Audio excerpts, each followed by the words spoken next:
Good evening.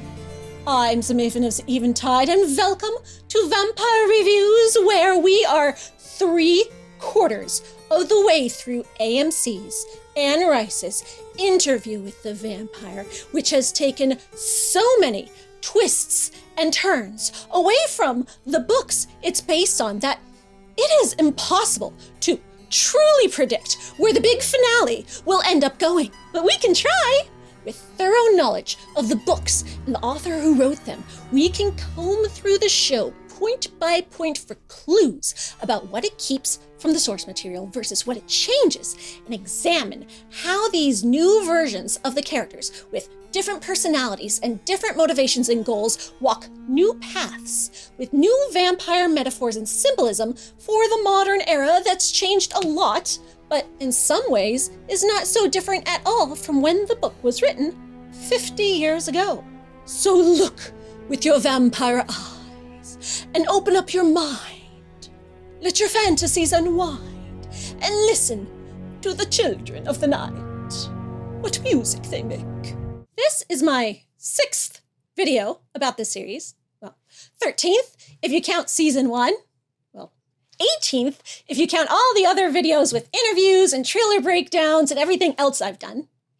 A couple of those were unscripted, but I went and added up all the scripts for all the rest, and I have written over 156,000 words for you about this TV show so far. This book itself only has 130,000 words. If that impresses you, or makes you feel sorry for me, you can help support my vampire shenanigans by becoming one of my Patreon patrons. If you pledge $2 per video, you get to see all of my videos first, privately, before I make them public on YouTube. And if you pledge $10 per video, you get your name in the credits of all of my videos as my sponsor. And my eternal, undying gratitude, because I have the best job in the world, and it's only because of you that it's possible. Speaking of my job, episode 13 is titled Like the Light by Which God Made the World Before He Made Light. This line from the book happens after Claudia kills Lestat. Louis is so upset with her for doing it that he tries to break up with her. He says he'll keep taking care of her because she's 5 and she needs a caretaker, but he doesn't want her anywhere near him anymore. This shocks and upsets her so much that she starts crying. The first time Louis has ever heard her cry in all of her 65 years as a vampire. Louis, of course, immediately crumbles and is like, never mind, I still love you, we'll still be companions. And he cuddles her and comforts her until she feels better. I rocked her slowly, gently in my arms until she dozed, murmuring something about our being eternally happy, free of Lestat forever, beginning the great adventure of our lives. The great adventure of our lives. What does it mean to die when you can live until the end of the world? And what is the end of the world except a phrase, because who knows even what is the world itself? I had now lived in 2 centuries, seen the illusions of one utterly shattered by the other, been eternally young and eternally ancient, possessing no illusions, living moment to moment in a way that made me picture a silver clock ticking in a void. The painted face, the delicately carved hands looked upon by no one, looking out at no one, illuminated by a light which was not a light, like the light by which God made the world before he had made light. Ticking, ticking, ticking, the precision of the clock in a room as vast as the universe. This is how Louis is feeling right after Lestat dies. The line is used rather differently in the show, but we will get to that later. The episode opens with Daniel back at the sushi restaurant. He's returned to try to meet with Raglan James again, Mr. Talamasca, but this time Rashid has come along to babysit him. He's trying to get Rashid to tell him how the tapes of the first interview showed up in his mailbox without any postage on them. But Rashid ignores him completely, then abruptly leaves to go to the restroom. It's right then that Raglan James shows up and implies that Rashid left on purpose to give them privacy. Interesting. So, is Rashid like some kind of double agent for the Talamasca? The plot thickens.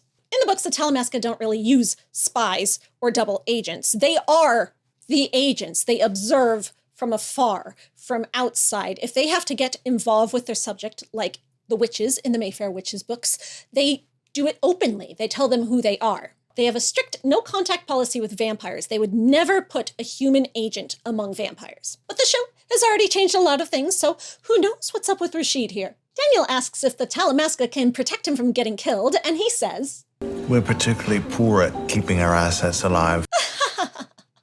This is true.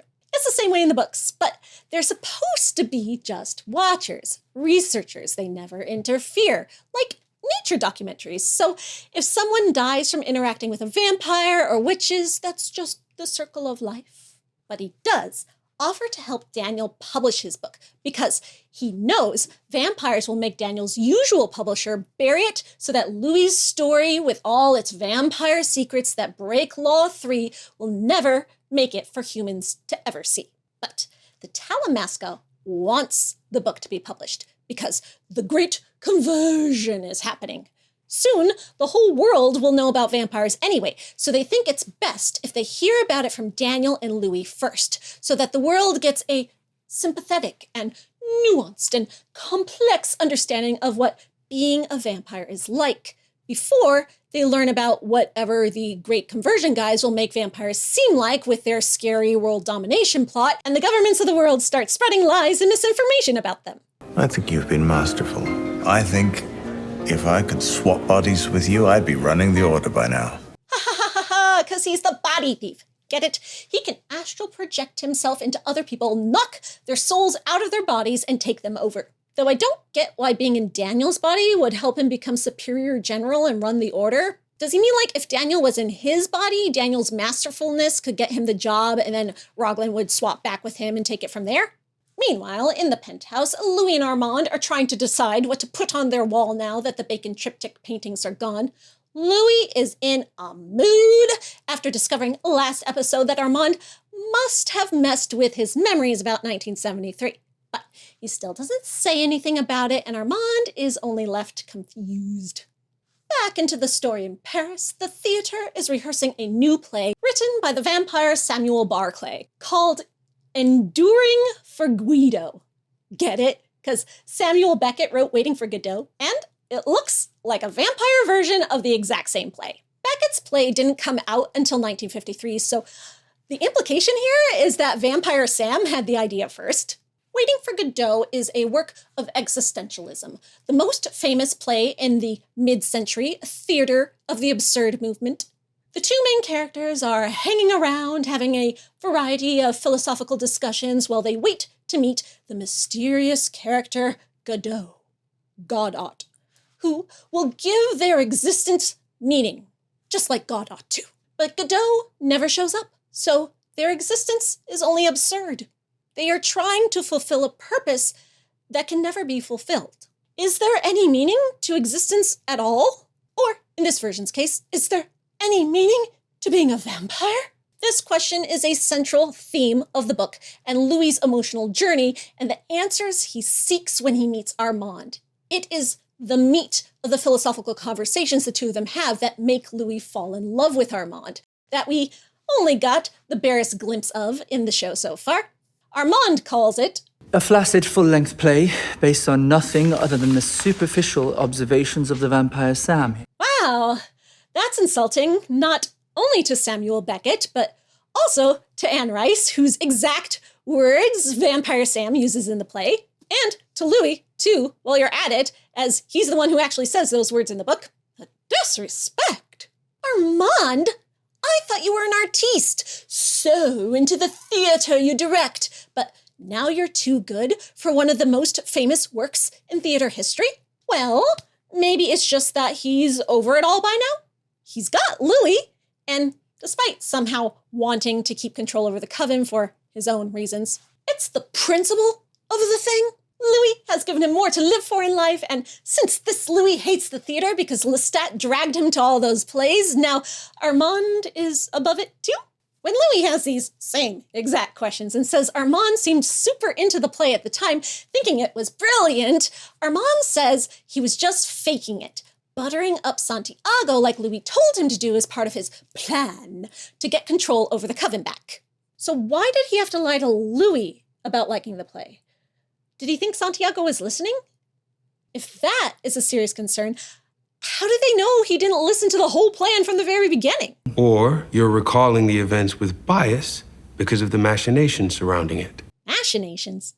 Are you turning British, Louis? But yes, memory is a monster, right? That's the theme of our season. Remember how I said in my video about episode 8? If he's making such a huge deal over remembering these tiny little things like when Amelia said what, and this detail about Claudia dreaming, 2 that hit him hard in this episode. So since the tagline of the season is memory is a monster, I'm expecting at least 2 more in every episode to come. Well, we haven't seen any more of those moments like that, really.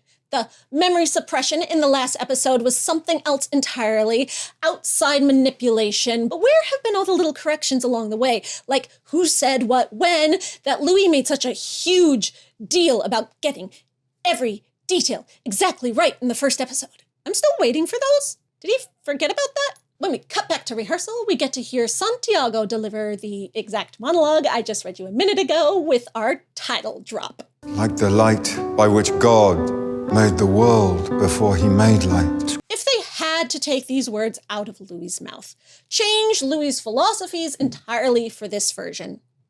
The plus side is that we get to at least hear these words in the amazing Ben Daniels' velvet voice. What does it mean to die? When you can live until the end of the world. Ticking, ticking. The precision of a clock in a room as vast as the universe. Ben Daniels' full audiobook of Interview with the Vampire when? It's quite lovely, Sam. Anne Rice says thank you, I'm sure. Too bad you told us in Dubai already that you actually think it's shit. While they rehearse, we see the rest of the Coven is passing around Claudia's diary to read all about her crimes, breaking the great laws with killing Lestat and Antoinette and everything else. And also, because the play has no roles for women, which Waiting for Godot also doesn't, though really there is no reason whatsoever why any of the characters in the play have to be men. It could be complete gender-blind casting. Anyway, Celeste and Estelle are free to go visit Lestat's lawyer to find out that he hasn't been heard from since Claudia and Louis killed him in 1940. So, aha! He is dead. They did break the great law. And the reason they have this whole conversation in English, despite all 3 of them being French, is because Santiago the Brit is listening in, psychically talking to them right there on the stage in front of Armand while he rehearses. Armand's excuse for why his mind reading and phenomenal psychic powers were unable to pick up on any of this going on is... I was in love. Neither Louis nor Daniel buy it, but Louis excuses it by saying that Armand had gotten lazy as he was used to being the Coven leader for so long. Lazy? Right when he's focusing extra hard on trying to squash a mutiny? Louis, come on. It was love. Okay. Well, he's doubting Armand's love right now because he is still all upset about the repressed memories from last episode. But still, do we buy that it was just love? In the book, of course, there was no rebellion for Armand to squash, and he didn't care at all about keeping control over the Coven. All he wanted was Louis. But here, Armand is still not sure if Louis is going to commit to him, so he needs to keep the Coven as a backup. So, why isn't he using every last psychic power that he can to make sure of that? I don't know. Maybe he's torn. Louis has committed, sort of, now that they've established their dom-sub relationship, so Armand's waffling between them? Hard to focus on clinging to control of the past when he's in the honeymoon stage of his future with Louis? Still, fishy. Let's put a pin in that for later. Louis' grumpiness makes Armand even more suspicious, and he asks Rashid about Daniel's lunch break. Rashid lies and says he was with Daniel the whole time. Interesting. So who are you actually loyal to, Rashid? Why lie to help keep Daniel alive when you don't care at all about the other people Louis and Armand kill? In this universe, the Talamasca does use spies? Calling it now. Daniel has reached the very last entry in Claudia's diary. Diaries are friends of last resort I have found one not made of paper and glue. So now that she has Madeline as a friend, she doesn't need a diary to be her friend anymore. Except she doesn't have Madeline as a friend because she's forbidden from seeing her. But that doesn't last long. Even though Claudia obeys and keeps away from her, she has to break the rule when Madeline gets attacked in her own shop/home by two men and a woman who hate her for being a Nazi collaborator. The men are about to rape her when Claudia comes violently to the rescue with a horror show of blood and gore. But even though Madeline is in extreme shock, she remains calm and comes around pretty fast to accepting that Claudia is a vampire. The combination of a shaky cam here and soothing, peaceful music in the background does a great job of showing this blend of shock and acceptance. It's nothing so dramatic like this in the book. We don't even see it happen because Louis wasn't there. The entire interview is from his point of view. No Claudia diaries at all. But there, Claudia's hand wasn't forced to reveal her nature to Madeline. She just straight told Madeline she was a vampire one night, and Madeline was like, "Oh, that's cool. I want to be one too. And then we can be together forever. And you can replace my daughter who died, and I'll take care of you so Louis can be free to go be with Armand." Perhaps Claudia seduced her or hypnotized her somewhat. We don't know. The implication is that Madeline was some kind of mentally ill, because when she becomes a vampire, she doesn't really turn out right. She was actually a bit like Nikki was with her extreme behavior, and Louis has to babysit her to keep her from exposing their secret to humans or getting herself hurt. But this Madeline is strong and sharp and sees the vampire as someone who rescues her from rapists and destroys the people who treat her like a monster. So when she gets over her shock, she's like, "Badass! I am totally down with vampires." Back at the theater, Louis is excited about discovering abstract art and says he knows it's going to be huge in a couple of years. He'll buy up all the first paintings of this new artistic movement and then make mega profits off them once the fad hits the world. He wasn't successful as a photographer, spent 2 years trying to find himself through that art. But now he's finally figured out what he's good at, and he is feeling empowered, feeling like a big man again, full of confidence, which feeds into his supreme dominant role in his relationship with Armand. He tells Armand that once he gets rich off art, he wants to buy a plane, which Armand finds amusing. In the book, when Armand tells Daniel that he wants to become wealthy and starts his multi-part plan to get there, which, besides getting rewards for finding stolen paintings, also includes salvaging buried treasure from shipwrecks before the people who discover them has a chance to do it themselves. He does end up getting rich enough and buys himself and Daniel a private jet. And also an island, but that's another story. This time, it's Louis who wants the wealth and the private jet, and Armand's the one mocking the idea. But Louis puts him in his place, uses his authority as Armand's dom to make him take off his clothes and lie face down in the coffin so Louis can have sex with him in celebration for how much of a big man he feels like now that he's found his calling as an art reseller, right? In the middle of the office in the theater where everyone can watch them through the windows. Is this part of the plan? Making Armand look weak to the Coven? I thought the plan was making Santiago think he could take over the Coven, but make him look weak, so that the whole Coven would come crawling back to their good, strong leader, Armand. Well, maybe they're just too horny to remember the plan right now. In the books, Louis is the opposite of an exhibitionist, extremely private and prim and proper, and only ever willing to show affection behind very closed doors. Claudia has taken Madeline back to her and Louis' apartment and is letting Madeline read all her diaries as a crash course about what it means to be a vampire. Madeline is totally into it and asks Claudia, "What's it like to drink blood? Is it like drinking life itself?" In the books, yes! Drinking blood, especially killing by doing so, is an experience so pleasurable and meaningful that every single other thing in existence pales to nothing in comparison to the feeling. Drinking blood is absolute euphoria. Louis says, "I knew peace only when I killed, only for that minute. Escape from all existential woes and emo languishing over life's unhappiness, like drinking light, electricity, the spark of creation itself. It links the vampire's mind to the victim's mind, and they see the victim's whole life flash before their eyes as they swallow them down. They are drinking a soul. They are reaching nirvana.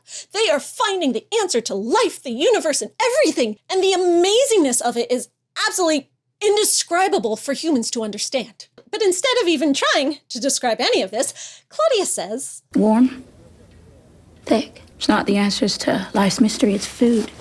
I need it. Well, okay. What happened to what Lestat told her in season 1? You can endeavor on an experience that feels like eating syrup while riding on the wind. Well, I guess that explains why these vampires are so into sex compared to the book, where they lose absolutely all interest in it compared to drinking blood. Madeline wants Claudia to taste her blood. She thinks it's hot. And she is right. Claudia wants it bad. But she's afraid that once she starts drinking from her, she won't be able to stop.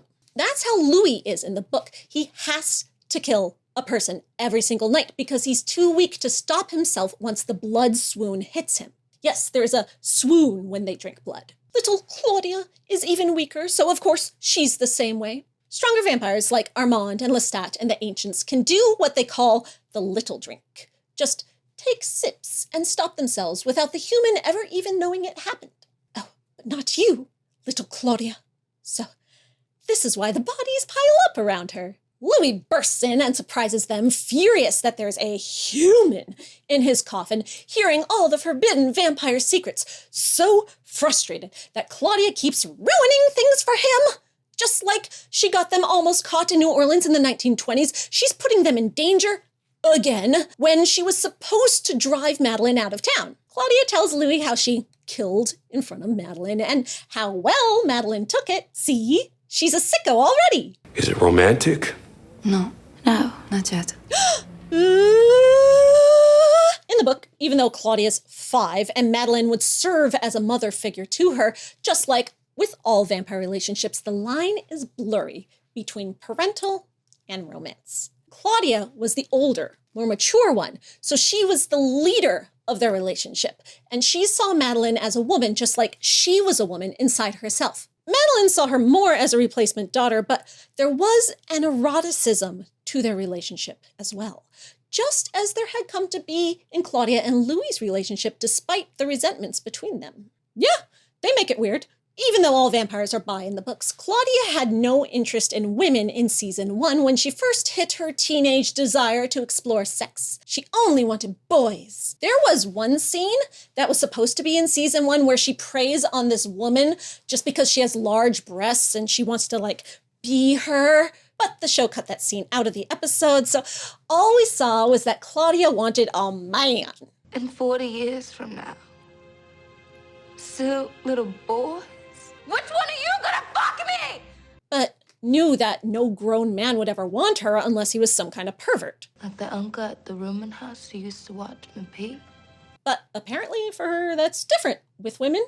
She doesn't think Madeline is a pervert. Is this that thing that TV does sometimes where it thinks healthy relationships between women can happen because they connect on a deeper soul level, but that's not possible for men because men only care about sex? This is how toxic masculinity hurts men. There are plenty of men out there who could have fallen in love with Claudia's soul and have it be in spite of her body, not because they have some kind of teenage girl kink. But Claudia just assumes they don't exist and no one ever corrects her about it. Or could it be that Claudia just doesn't care that Madeline's a pervert? She likes how weird Madeline is, her nonconformist attitude in human society. So maybe Madeline being a pervert 30-year-old who's into a 14-year-old is a perk for Claudia now? But we're getting ahead of ourselves. So far, this is just a ship tease. They're still just calling each other friends and don't do anything more than hold hands. Just gals being pals. Louis' attitude softens as Claudia reminds him that he's now had 2 vampire boyfriends, but she's never had a relationship of her own, just been a third wheel all her life. She deserves to have someone for herself. And it's her. A weird white lady I met by happenstance. She's not white, she's French. It's different. In the book, Louis was adamantly opposed to making Madeline a vampire. He told Claudia, no way in hell. Making a vampire is damning a person to hell. Putting another evil monster into the world, consigning thousands of humans to die to support the new vampire. He refused to be responsible for that. Claudia begs him to do it, but he will not. But then, unknown to either of them, Armand, who's like lurking outside their window, psychically pushes Louis's brain to make him change his mind.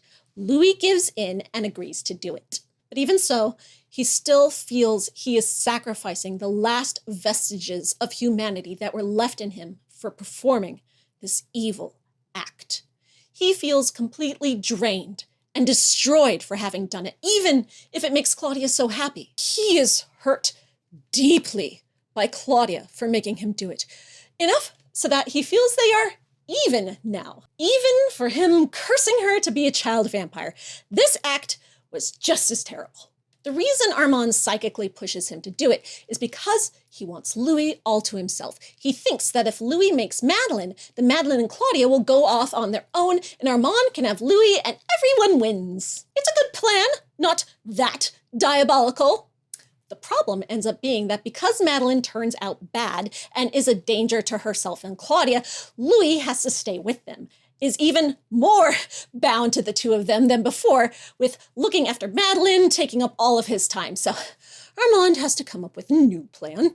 But the show takes the Madeline thing in a very different direction. This time, Louis is only unsure about doing it because he would be his first time and he's afraid of messing it up. But Claudia doesn't even want Louis to do it. She doesn't want Lestat's blood in Madeline's veins. Plus, there's that whole law number 1 that says the Coven master is the only one who can choose when a new vampire is made. But besides just wanting his permission, Claudia wants Armand to be Madeline's vampire maker. So even with as shitty as Armand has been to her for years now, his blood is okay for Madeline, but Lestat's isn't. You'd think Armand would go for this plan, right? In the book, he pushed for Madeline to be made. Pairing Claudia off with someone new was a win-win for everyone. But this time, he is the one adamantly against it. And Louis is the one trying to convince him. Louis tries to sell it to him with, Can you imagine me without the burden of her? the fact that Louis has to be the one to even put this idea in Armand's head really shows that Claudia actually isn't an obstacle between Louis and Armand in this version, and never has been.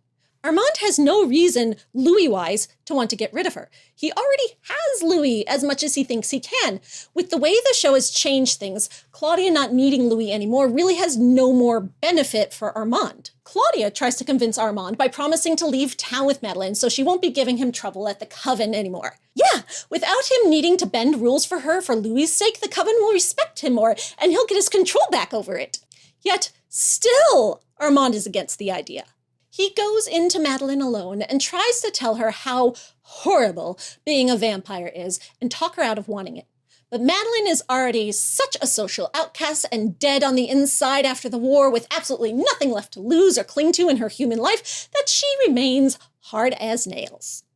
Yeah, it actually sounds like she'll make the perfect sinister creature of the night. Look, she's even eating an apple, just like every over-cocky cliche movie villain there ever was. She'll fit right in. Fun fact, this scene was both showrunner Roland Jones and actor Assad Zaman's favorite scene in the whole season. But still, Armand says no. So Louis agrees to do it for Claudia instead. He doesn't seem at all bothered by the idea of creating another murderer in the world and signing thousands of humans' death warrants.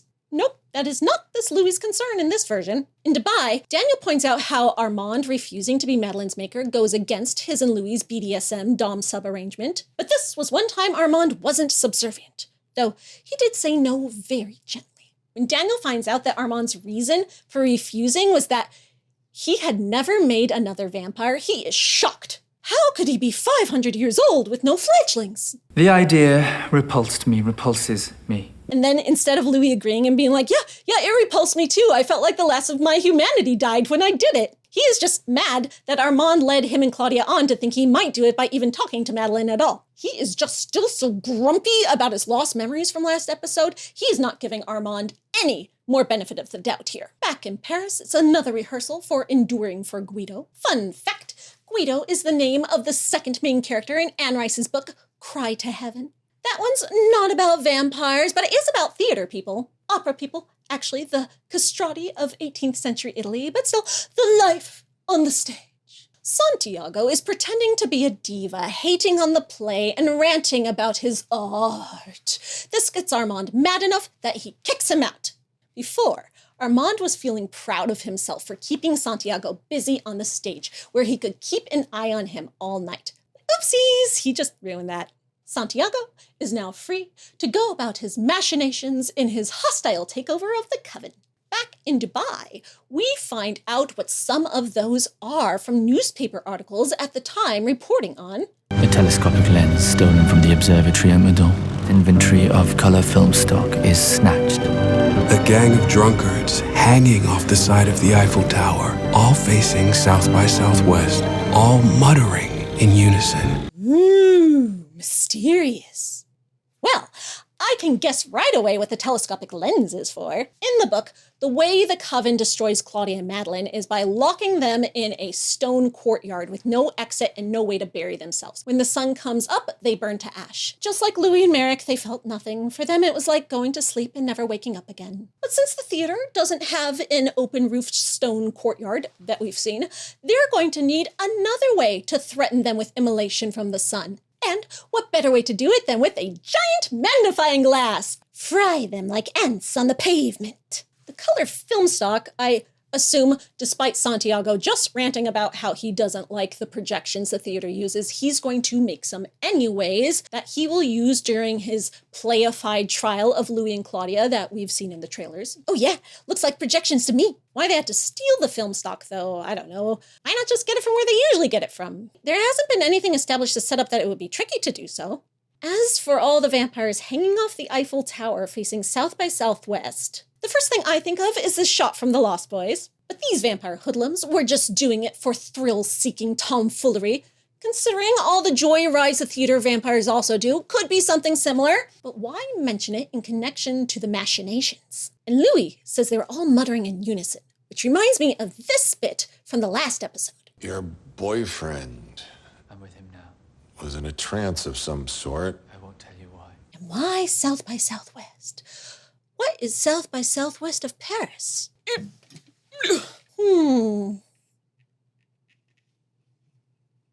A lot of things. When we're back to Louis, he's still trying to talk Armand into making Madeline. 1,000 humans arrive in Paris, each carrying a suitcase. What's one more vampire? So now my question is, why does this Louis still eat animals at all if he's so okay with putting one more vampire into the world? Why use willing donors at the dinner table or blood from the farm? AB negative, fresh from the farm. By the way, when are we ever going to find out what the deal is with the farm? Armand tries to talk him out of it by saying, Those we make ourselves will always despise us for it. yes, this is exactly what Armand says in the book, but not to Louis. He doesn't say it to Louis because Louis isn't making Madeline for himself. So it won't matter if Madeline despises Louis. In fact, it's ideal for Claudia. That way Madeline will never despise Claudia. So no, Armand wants Louis to be Madeline's maker in the book. But he does say it to Lestat back in the 1700s when he's begging Lestat to be his companion, to let Armand come with him in his journey down the Devil's Road. He tells Lestat that they will be better companions for each other because any fledgling Lestat ever makes will end up despising him. And he's right. That is exactly what happens. He is absolutely right. This is also the reason why Armand has never made a vampire of his own either. He had tons of vampire companions in his covens, so he never really needed to. But even long after, when he's alone, he still believes this. That's why he refuses to make Daniel a vampire even after they fall in love, because he knows it would be the end of that love.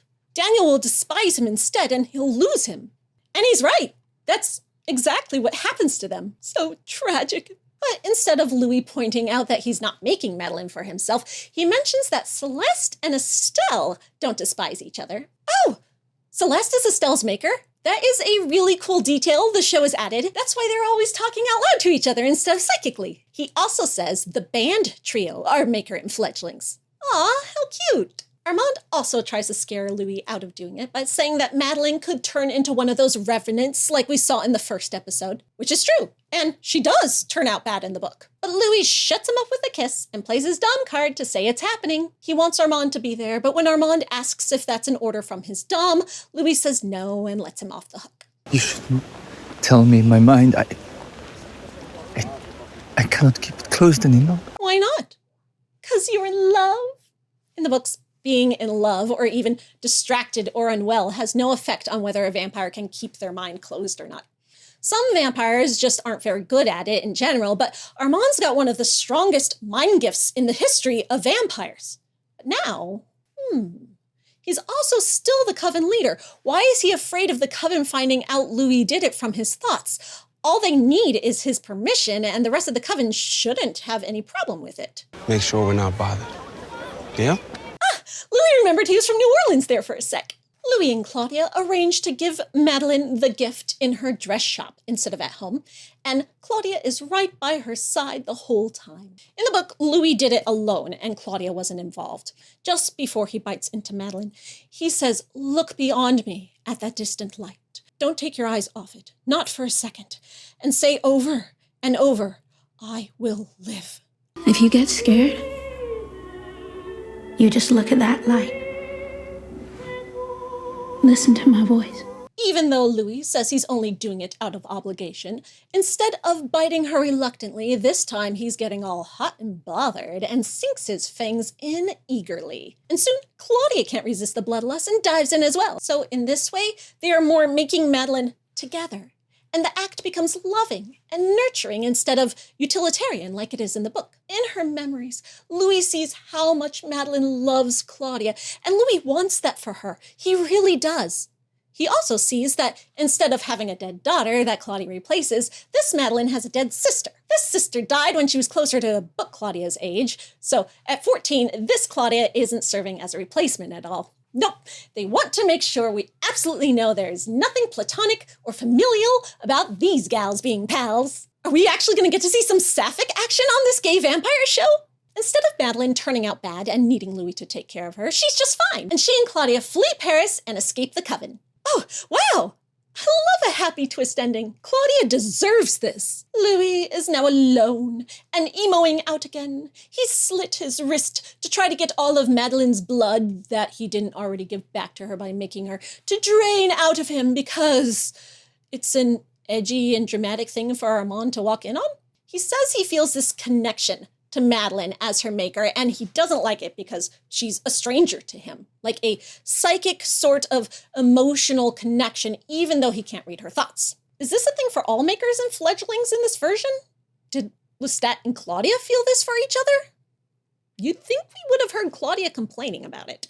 In the book, Lestat says about Louis, "And of course, I cannot read his thoughts because I made him. And the thoughts of the fledgling and master are always closed to each other, though why, no one of us knows.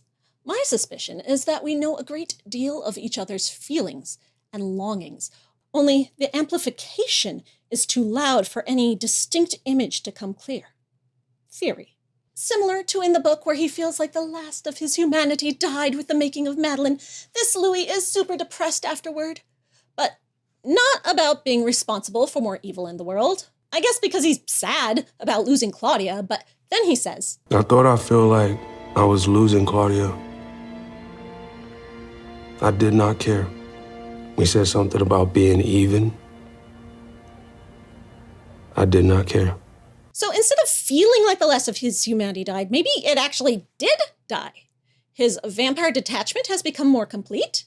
He's just got this numbness now. But don't worry, Armand says the feeling will pass soon, so never mind. He also reassures Louis that he and Claudia will find their way to be together again. What a nice guy. Now, he could just be saying this. He could be happy Claudia is gone, and he now gets Louis all to himself, and is just saying what will make Louis feel better instead. But this Armand's motivations have been so changed from the book, who can say? He tells Louis that he got kicked out of the Coven, so he's moving in with him now. He says he didn't want to try fighting to stay a leader because if he lost the fight, he was worried the Coven would go after Louis and Claudia next. So he quietly left. He says, They gave me a choice. I nachos. Okay, sad. Yeah, you lost the coven you still really care about in this version for some reason. But hey, you're free now. You're all free. Claudia and Madeline left Paris. Why don't you guys leave too? Armand says there might still be hostilities, so why not get the hell out of Dodge and start over somewhere else? But neither of them even seem to consider this idea. Back in Dubai, Louis is being even more grumpy with Armand, and when he accuses Armand of messing with his memories about this scene, Armand finally figures out that Louis has remembered what happened in San Francisco. And you're angry that I erased it. I am. But then, he drops this bomb. You've no right to be. You asked me to do it. Yup. So all this stress and anger and fear both Daniel and Louis have been having about Armand being some kind of sinister manipulator who's been screwing with their memories? Nope. He was just being a good, obedient sub-boyfriend and doing what Louis asked him to do.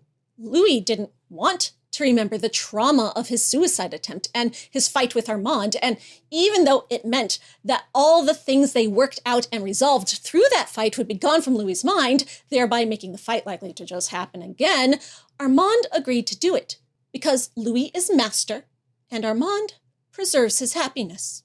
And Armand is just that desperate for love.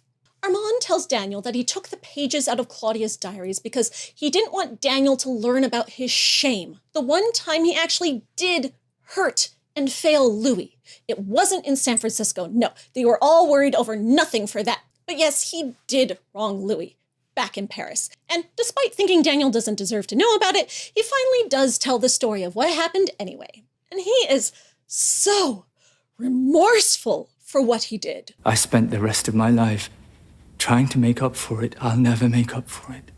Wow.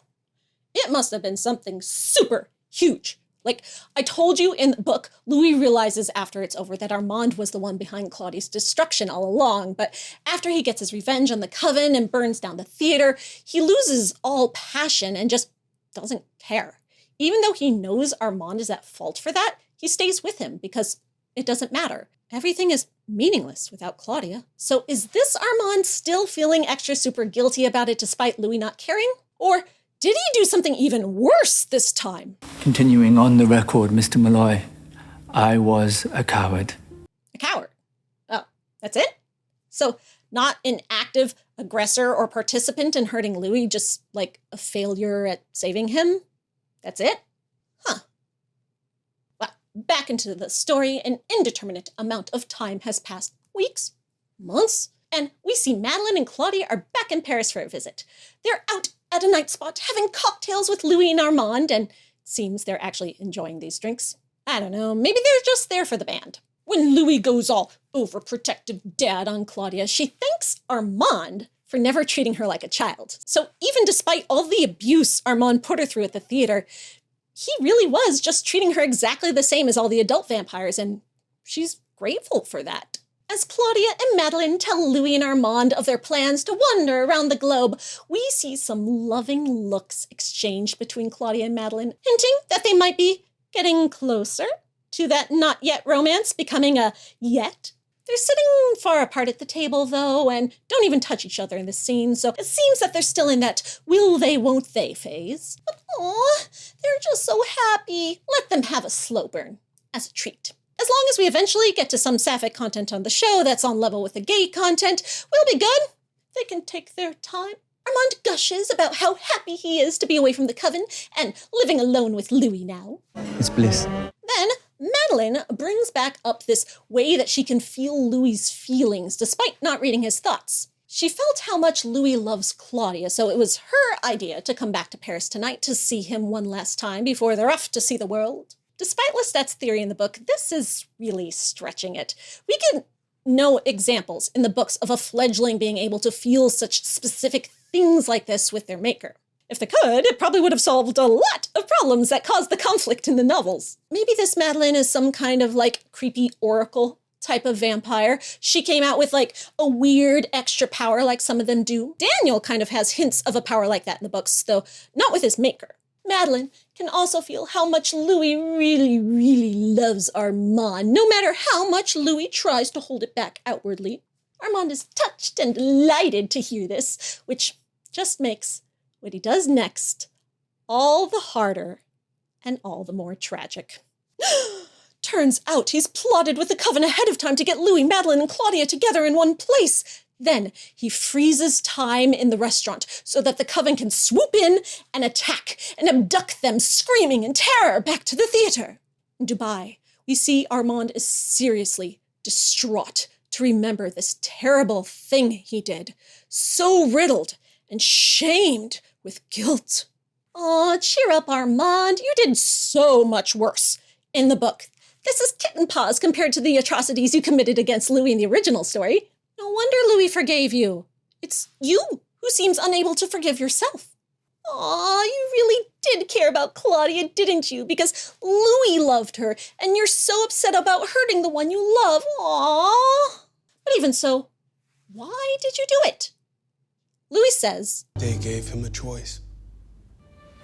He chose. But the choice was leave the Coven quietly or die. Why did you have to agree to do this, too? Why not just take Louis and leave Paris after Claudia and Madeline were already gone? There's got to be something in this for you. But what? I can see what's in it for Santiago and the other vampires. They really care about the laws. Such lawful evil, these vampires. And despite having been Claudia's bestie, she still did break the laws. And Santiago wants to assert his authority as a new Coven master. So, starting off with a bang by making a huge spectacle over punishing lawbreakers in the most dramatic, theatrical style possible is a great chance for him. A diva's gonna diva. In the book, Armand encouraged the theater vampires to punish Claudia for breaking the law because he wanted to get her and Madeline out of the way so he could have Louis for himself. He didn't care about the laws. They were just a convenient tool to use to get to his ultimate goal of love and companionship with Louis, who was the only one who even measured close to his desire for Lestat. But Claudia is already out of the way here. She was gone. She was going to be gone again. Why is this necessary? If the Coven said they would, kill you and Louis if you didn't agree to do this, were you maybe, really that scared that they would hunt you down to the ends of the earth to kill you? That there was no way you could ever fully get away from them? But also, unlike in the book where they believe Claudia is fully to blame for killing Lestat and Antoine and that Louis was just a witness, here they all know Louis was the one who slit Lestat's throat because Claudia wrote it in her diary. By Armand agreeing to do this, he is also much more at risk of sending Louis to his death this time.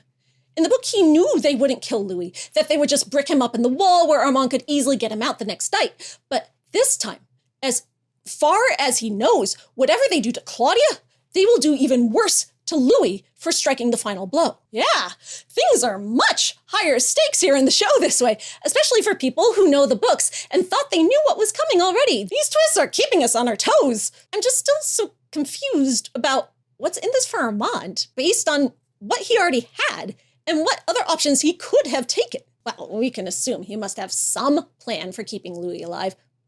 Oh, maybe he agreed to go along with the whole thing because Santiago promised that if Armand didn't try to run away, he would let Armand keep Louis after he had had his big show of power to make all the rest of the Coven respect him as their new leader. Yeah. He had to offer Armand something, right? If he really wanted Armand to do this whole spectacle with the time freezing and everything. Otherwise, Armand would have just skipped town with Louis, right? So, offer him to keep Louis and never chase them down to the end of the earth after so that Armand would agree to let him have Claudia? Santiago, you were her bestie. Well, that's how that worked out for her. We cut to the theater, where the vampires are putting on a brand new, one-day-only play called Trial, the treacherous and unnatural crimes of the vampire Louis and Claudia and their fledgling Madeline. I love that it's Trial, with an exclamation point for us theater nerds.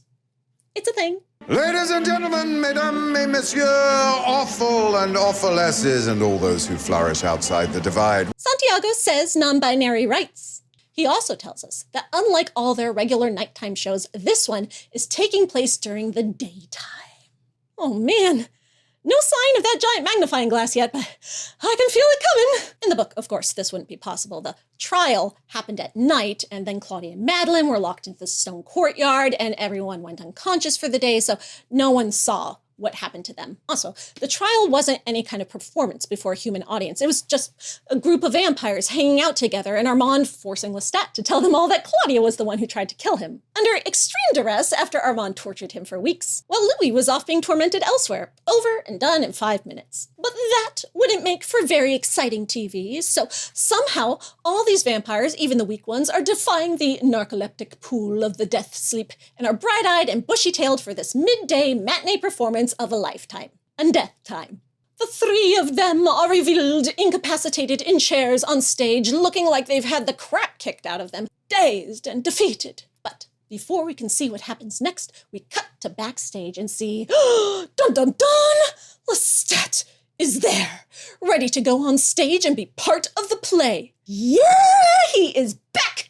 Not Dreamstat, the real thing, baby! Or, well, Louis' memory of the real thing.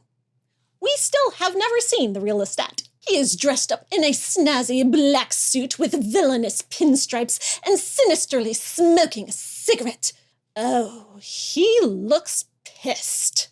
But is that because he's been locked in Armand's basement for the past 3 years, tortured and starved, and now being forced to participate in this trial, too weak and confused to fully understand what's going on, just knowing that Armand promised him he could have Louis back if he just does everything that Armand tells him to do? He certainly doesn't look confused and straight out of years of imprisonment and torture, but Armand wouldn't want him to. In the book, he dresses Lestat all up in fine clothes to make it look to Louis like Lestat is there under his own willful circumstances. Indeed, that Lestat is the one behind the trial, that it was because of him that Santiago and the other Coven members even knew about Claudia's crimes at all, and that Lestat asked them to do this. Not Armand. No, it was all Lestat the whole time. And this is what Louis believes that night, though even in the first book, before Anne Rice added in all the awful stuff Armand did to force Lestat into this, Lestat was still not eager to punish Claudia and vengeful against her and Louis.